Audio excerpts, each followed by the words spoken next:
समय पहले की बात है। अयोध्या में एक राजा हुआ करते थे, राजा दशरथ। उनकी 3 रानियां थीं, कौशल्या, सुमित्रा और कैकेयी। और उनके 4 पुत्र थे, राम, लक्ष्मण, भरत और शत्रुघ्न।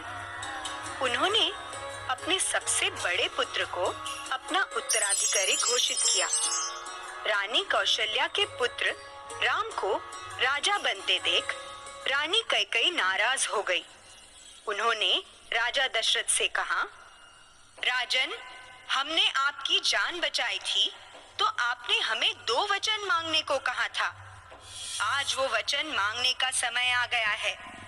हम चाहते हैं कि आप हमारे पुत्र भरत को राजा बनाएं और राम को 14 साल के लिए वनवास भेजें।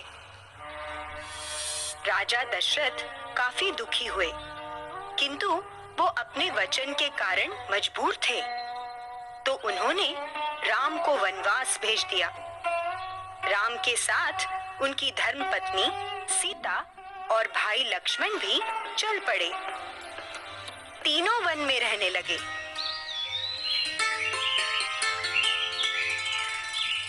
एक दिन शूर्पणखा नाम की एक राक्षसी एक सुंदर नारी का रूप धारण कर वहां आई।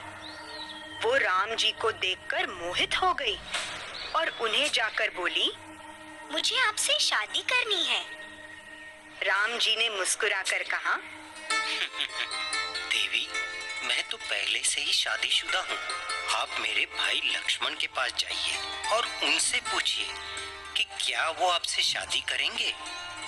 ये सुनकर शूर्पणखा लक्ष्मण के पास चली गई, लेकिन शूर्पणखा का प्रस्ताव लक्ष्मण ने भी ठुकरा दिया। ये देखकर शूर्पणखा बहुत गुस्सा हुई और अपने असली रूप में आ गई। उसने सीता जी को मारना चाहा, किंतु लक्ष्मण ने शूर्पणखा की नाक और कान काट दिए। शूर्पणखा रोते रोते अपने भाई रावण के पास गई। रावण लंका में रहता था और वो सारे राक्षसों का राजा था। उसने अपनी बहन के अपमान का बदला लेने की ठानी। उसने एक राक्षस को स्वर्ण मृग बनाकर जंगल भेजा। उस स्वर्ण मृग को देखकर राम, लक्ष्मण और सीता जी मोहित हो गए। राम और लक्ष्मण उस मृग के पीछे पीछे भागे ताकि वो उसे पकड़कर सीता जी को दे सके।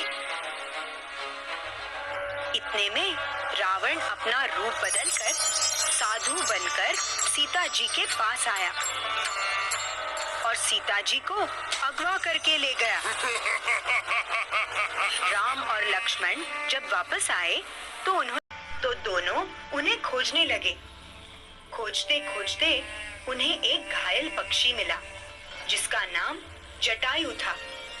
जटायु ने राम जी को बताया कि रावण सीता जी को अगवा करके ले गया है। उसने रावण को रोकने की कोशिश की, लेकिन रावण ने उसके पंख काट दिए।